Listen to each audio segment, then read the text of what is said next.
That was a crap entrance.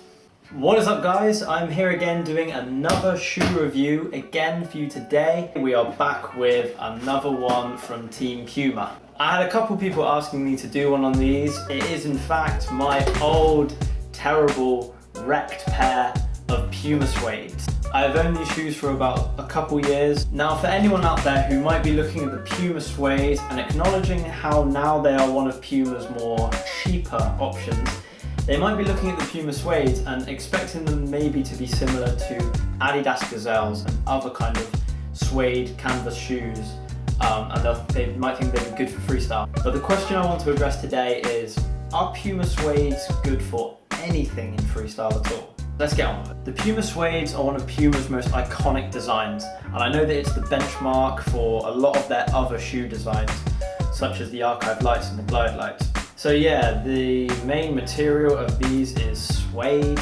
but on the bottom we have yet another, and this one for some reason seems bigger than the archive light and the Brazils. It is this huge vulcanized rubber sole, but which is still actually quite flexible. Now, I'm not gonna lie, I am a fan of the design, but I would however say though that one problem with it is the laces are just like tagliatelle and are just absurdly long. Yes, I acknowledge that mine are not in the best of condition, pretty wrecked, but I have owned these a while and I must admit they are a very tough, durable shoe. The suede material actually seems to get a little bit better with time, and I know that suede in general is a very difficult material on a shoe to sort of keep clean and keep in a good condition. Unlike the Puma Brazils and the Puma Archive Lights, the Puma Suedes do not have the magical spongy material that is the Puma Ortholite technology. Now let's discuss how it actually performs for freestyle. So when you put the Puma Suedes on and you're looking to get that kind of first impression of it, what is that first impression? It's not a good one. So when putting a shoe on like the Puma Archive Light, as we know they are really light and really refreshing to have on your feet. However, that is unfortunately not the case with the absolute pair of bricks. In terms of ergonomics, which is how a shoe is designed to feel on your foot wearing them, I'm not really impressed with this shoe. And immediately that kind of raises a few alarms in terms of what is it going to be like for freestyle. It's really hard for me not to try and make comparisons between the Puma Suede and the Puma Brazils and Puma Archive Lights, which are definitely which are shoes that I rate quite highly and have used and tested before. What seems to be quite a prevalent feature in the Puma shoes out of all the ones that I've tested so far is that you put them on, and in terms of getting used to them, it doesn't take too long at all. That initial feeling of like warming up and basics I think is quite crucial with shoes that are quite new to you. And with these, I feel like, I don't know if it's just their weight that lets them down for lowers, or maybe it's like the really kind of small surface area that we have at the front of the shoe, or the material that makes them bad, but I'm not a fan of these shoes for lowers at all. Like I said, I'm not sure what aspect exactly it is about the shoe that makes them so difficult for lowers, but not only do you really feel this weighty, chunky shoe when doing lowers, even for a short period of time, you feel like they really kind of like hamper your stamina a bit for long combos. But the thing in terms of lowers that annoys me the most about them is no touches. No touches are somewhat disastrous in these shoes.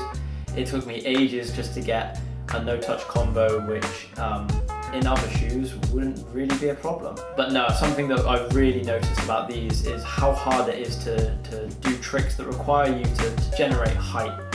And I know that usually you can kind of solve that with, as long as it doesn't slip, as long as you've got quite a grippy touch on the ball.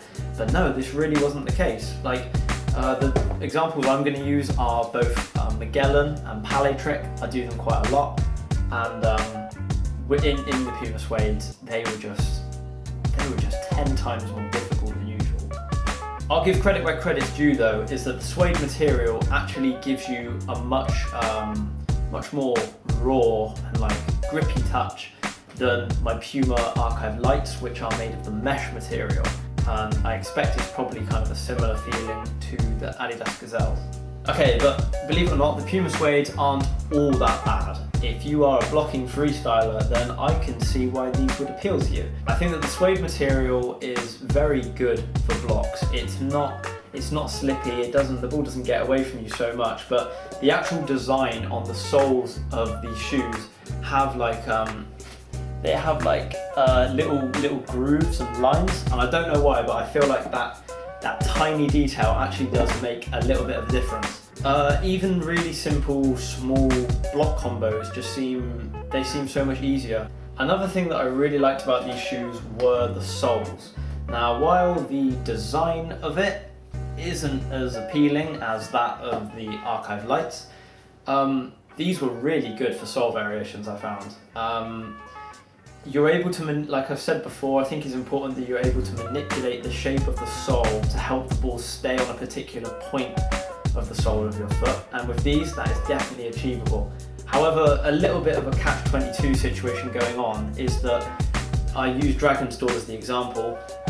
On your other foot, your standing leg, because these shoes have very little mobility, they're not very light, and you can't really like adjust your foot that's on the ground as well in these because they're just big chunky bricks.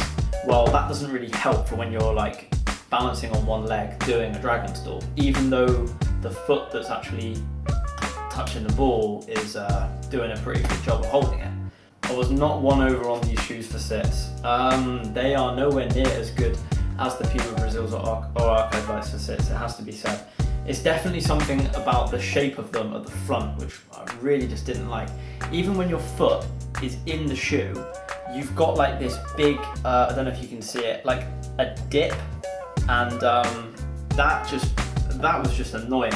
So yeah, I feel like there is something really lacking with these shoes, and although their price is quite good for a set of freestyle shoes that, again, huge thick sole, durability, will last you a very long time, I feel like there's just so many better Puma shoes out there for freestyle. Taking everything into consideration that I've said about the Puma Suedes, I really wouldn't say that they are a very all-round shoe. So anyone who's out there and was thinking of getting these for freestyle for whatever reason, I'm not trying to persuade you not to.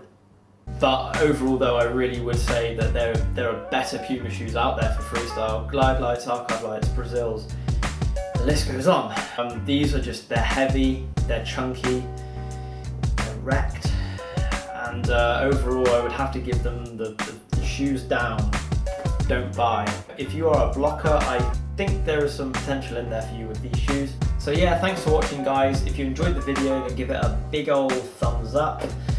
Like, comment, subscribe, and all that stuff. Let me know in the comment section of what shoes you want me to do a review on, or in general what kind of videos and stuff you want to see from me. Make sure you subscribe and stay tuned for more. Other than that, I think that's us done. I'm going to go make good use of the weather. Yeah, peace.